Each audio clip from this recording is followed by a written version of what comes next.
Hello guys, welcome to my YouTube channel. आज आप सभी को हम कंप्यूटर नंबर की सेट नंबर 6 बताने जा रहे हैं। अगर इससे पहले आप नहीं देखे हैं तो आप जाके देख सकते हैं। चलिए आइए शुरू करते हैं। आज का जो फर्स्ट क्वेश्चन है, कंप्यूटर पर जानकारी डैश के रूप में स्टोर की जाती है। एनालॉग डाटा, डिजिटल डाटा, वाट्स डाटा, इनमें से कोई नहीं। तो कंप्यूटर में जानकारी डिजिटल डाटा में स्टोर की जाती है। कंप्यूटर में सूचना 0 और 1 की स्ट्रिप के रूप में स्टोर की जाती है, जिसे डिजिटल डाटा कहते हैं। एक इलेक्ट्रॉनिक मेमोरी में वोल्टेज लेवल की अनुपस्थिति को 0 द्वारा तथा एक निश्चित वोल्टेज लेवल की उपस्थिति को 1 द्वारा दर्शाया जाता है।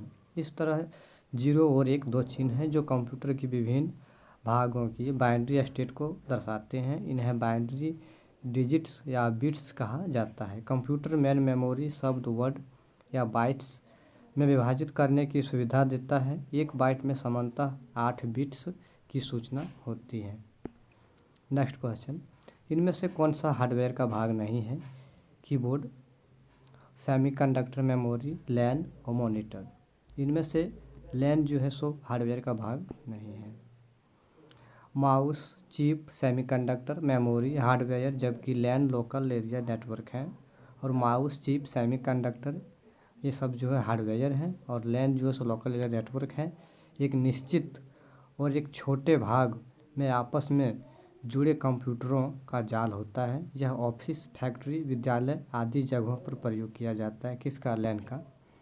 नेक्स्ट क्वेश्चन, कंप्यूटर में उपयोग आने वाली आईसी चिप किससे बनी होती है? तांबा से, सिलिकॉन से, स्टील से, प्लास्टिक से। तो जो कंप्यूटर में उपयोग होने वाली आईसी चिप जो है सो सिलिकॉन से बनी होती है। इंटीग्रेटेड सर्किट का विकास 1958 में जैक किल्बी तथा रॉबर्ट नोई द्वारा किया गया।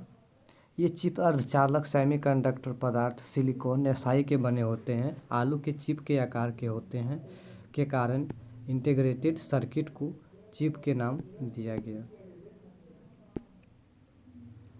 निम्नलिखित में कौन विश्व का पहला लैपटॉप कंप्यूटर बाजार में लाया? हेवलेट पैकार्ड, इप्सन, माइक्रोसॉफ्ट और लैपिंग्स टेबलिंग सॉफ्टवेयर इंक। विश्व में जो पहला लैपटॉप कंप्यूटर बाजार में आया था वो है इप्सन। विश्व का पहला लैपटॉप कंप्यूटर को इप्सन ने बाजार में उतारा।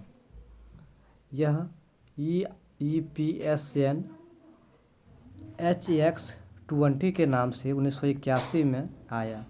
यह 68 कीबोर्ड तथा रिचार्जेबल निकल कैडमियम बैटरी से युक्त था। नेक्स्ट क्वेश्चन, लाइट पेन क्या है? Micro tip pen, input device, भार रहित पेन, अंधेरे में लिखने के लिए पेन। लाइट पेन एक इनपुट डिवाइस है।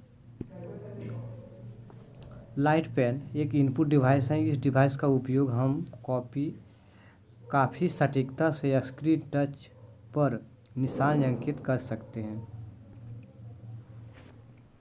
कर्सर की मौजूदा स्थिति में बाईं ओर एक कैरेक्टर को डिलीट करने के लिए किस बटन का प्रयोग किया जाता है?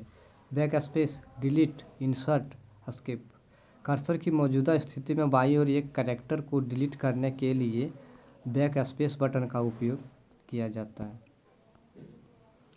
बैकस्पेस बटन के द्वारा कर्सर के ठीक बाईं ओर एक कैरेक्टर को डिलीट करते हैं तथा डिलीट बटन से कर्सर के ठीक बाईं ओर एक अक्षर, चिन्ह या जगह को मिटाते हैं।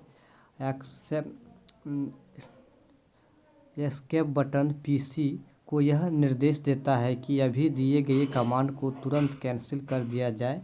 कंट्रोल बटन कॉम्बिनेशन बटन होती हैं जो किसी अन्य बटन के साथ मिलकर कार्य करती हैं। नेक्स्ट क्वेश्चन, निम्न में से कौन सत्य है? CD-ROM ड्राइव एक्सपेंशन स्लाइड्स में लगाए जाते हैं। फ्लैश में प्रोग्राम अस्थायी होते हैं। रोम में प्रोग्राम अस्थायी होते हैं। CD-ROM में प्रोग्राम दोबारा लिखे जाते हैं। रोम जो है सो अस्थायी प्रोग्राम होते हैं। रोम रीड ओनली मेमोरी एक अस्थायी इलेक्ट्रॉनिक मेमोरी है जिसमें संग्रहित डाटा व सूचनाएं स्वयं नष्ट नहीं होती हैं तथा उन्हें बदला भी नहीं जा सकता है। रोम में सूचनाएं निर्माण के समय ही भर दी जाती हैं तथा कंप्यूटर इन्हें केवल पढ़ सकता है, इनमें परिवर्तन नहीं कर सकता है। अतः यह नॉन वोलाटाइल मेमोरी होती हैं। कंप्यूटर की सप्लाई बंद ऑफ कर देने पर भी रोम में सूचना बनी रहती है। नेक्स्ट क्वेश्चन, ब्लूरे डिस्क एक डैश है। मेडिकल उपकरण, वाद्य यंत्र, डाटा संग्रहण प्रणाली, शैक्षिक किट। ब्लूरे डिस्क एक डाटा संग्रहण प्रणाली है। ब्लूरे डिस्क एक डाटा संग्रहण प्रणाली है। डैश उपयोगकर्ताओं और कंप्यूटर हार्डवेयर संसाधनों के बीच एक इंटरफेस के रूप में कार्य करता है। ऑपरेटिंग सिस्टम, उपयोगिता utility software, compression software, spreadsheet. Operating system उपयोगकर्ताओं और कंप्यूटर हार्डवेयर संसाधनों के बीच एक इंटरफेस के रूप में कार्य करता है। ऑपरेटिंग सिस्टम एक सिस्टम सॉफ्टवेयर है जो उपयोगकर्ताओं तथा हार्डवेयर के मध्य इंटरफेस के रूप में कार्य करता है तथा साथ ही एप्लीकेशन सॉफ्टवेयर को प्लेटफॉर्म उपलब्ध कराता है। निम्नलिखित में से कौन सॉफ्टवेयर का उदाहरण है? MS word, Unix, antivirus, Mozilla Firefox. तो इसमें से सिस्टम सॉफ्टवेयर का उदाहरण जो है सो यूनिक्स है। यूनिक्स एक ओपन सोर्स ऑपरेटिंग सिस्टम है जो कि सिस्टम सॉफ्टवेयर का उदाहरण है। यह विभिन्न प्रकार के हार्डवेयर पर कार्य कर सकता है। निम्नलिखित में से कौन सा एल्गोरिथम का ग्राफिकल प्रतिनिधित्व करता है? Programming software, flowchart, pseudocode. Flowchart algorithm का ग्राफिकल प्रतिनिधित्व करता है। फ्लोचार्ट एल्गोरिथम का ग्राफिकल प्रतिनिधित्व करता है।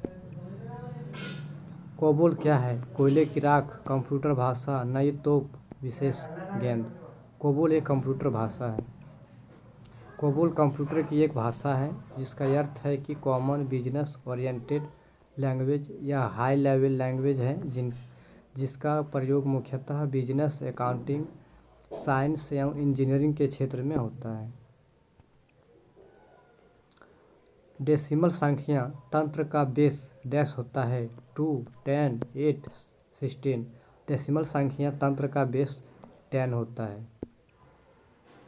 डेसिमल नंबर सिस्टम वह संख्या पद्धति है जिसमें गिनती करने के लिए कुल 10 संख्याओं 0, 1, 2, 3, 4, 5, 6, 7, 8, 9 का सहारा लिया जाता है जिसका आधार 10 होता है।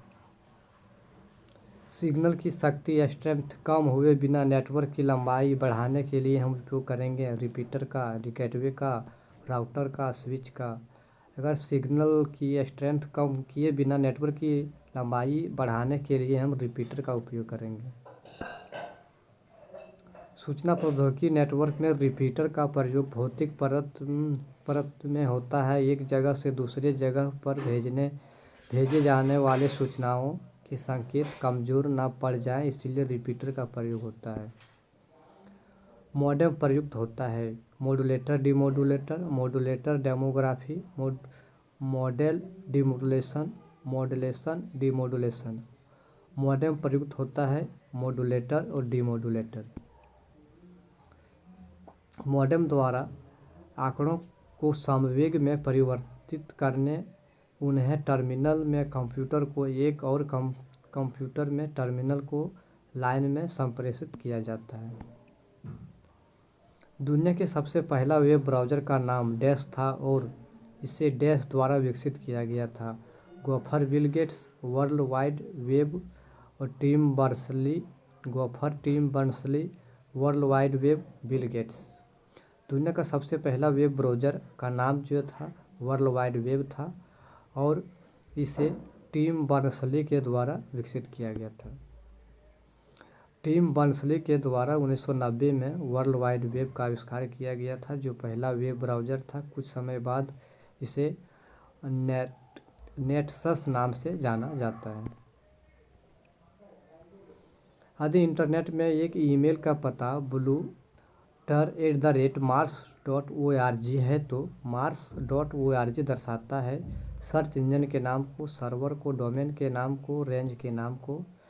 अगर mars.org दर्शाता है तो ये डोमेन के नाम को दर्शाता है। डोमेन नेम उस सर्वर का नाम होता है जो ईमेल खाता प्रदान करता है। ब्लूस्टेर यूजर नेम को दर्शाता है। यूजर नेम उपयोगकर्ताओं द्वारा दिया जाता है। ई कॉमर्स क्या है? कंप्यूटर उत्पाद खरीदना एवं बेचना। वे उत्पाद एवं सर्विसेज खरीदना एवं बेचना जो दुकान में उपलब्ध है। अंतर्राष्ट्रीय वस्तुएं खरीदना एवं बेचना। इंटरनेट की सहायता से उत्पाद एवं सर्विसेज खरीदना एवं बेचना। ई कॉमर्स जो है इंटरनेट की सहायता से उत्पाद एवं सर्विसेज खरीदना एवं बेचना होता है। ई कॉमर्स के उदाहरण है online shopping, internet banking, online recharge, online taxi booking इत्यादि है। कंप्यूटर शब्द में यूआरएल का विस्तार क्या है? User remote location, universal radio laboratory, user random list, uniform resource locator. तो यूआरएल का जो पूर्ण रूप है वो है यूजर रिमोट। इसका देख लेते हैं। इसका यूआरएल इंटरनेट पर स्थित किसी फाइल या सूचना तथा उसकी स्थिति को बदलता है। यूनिफॉर्म रिसोर्स लोकेटर है। निम्नलिखित में से किस विंडोज यूटिलिटी का उपयोग आपके कंप्यूटर सिस्टम पर ड्राइव, फोल्डर और फाइल को प्रदर्शित करने के लिए किया जाता है? Windows explorer, MS notepad, MS explorer, internet explorer. तो इसके लिए विंडोज एक्सप्लोरर का उपयोग करेंगे। Windows operating system. Windows explorer computer में उपलब्ध संसाधनों को खोजने, फाइल व्यवस्थापन और अत्यंत सरल एवं तीव्र बनाने के लिए फाइलों, फोल्डरों पर कार्य करने के लिए शक्तिशाली टूल है। थैंक यू गाइस वीडियो देखने के लिए। अगर वीडियो अच्छा लगा होगा तो लाइक करें, कमेंट करें, सब्सक्राइब करें। अगर किसी प्रकार की कोई दिक्कत है तो कमेंट करें। Thank you. फिर मिलते